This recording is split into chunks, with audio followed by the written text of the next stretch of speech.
La marche sur le feu à Maurice a lieu le 1er janvier, une cérémonie en l'honneur de la déesse Mariamman, la déesse de la pluie.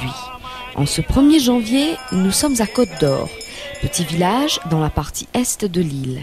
Ces dévots se préparent pour la cérémonie. Première étape, la rivière. Ici, après un bain pour se purifier, place aux préparatifs. Les prêtres invoquent la puissance, Shakti, la force pour permettre aux dévots d'accomplir leur marche. Des préparatifs qui se déroulent au rythme des chants traditionnels tamouls. La coutume veut aussi que les dévots se transpercent la peau de petites aiguilles sous forme de velle, c'est-à-dire des feuilles en métal. Ceux qui se percent la langue prennent le vœu du silence, le temps de la cérémonie.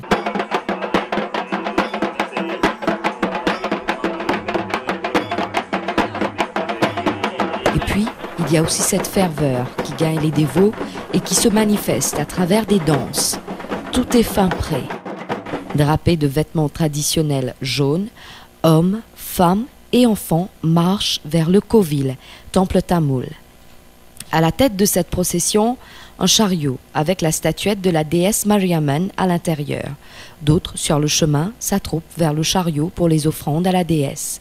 La chaleur ne faiblit point la ferveur. Une fois arrivé au temple, place à la prière. Le moment tant attendu arrive enfin. Ainsi commence la marche sur le feu après 10 jours de jeûne pour les dévots. Après avoir marché sur la braise, les fidèles atterrissent dans un bassin rempli de lait, comme pour les soulager. La cérémonie prend fin avec une séance de prière.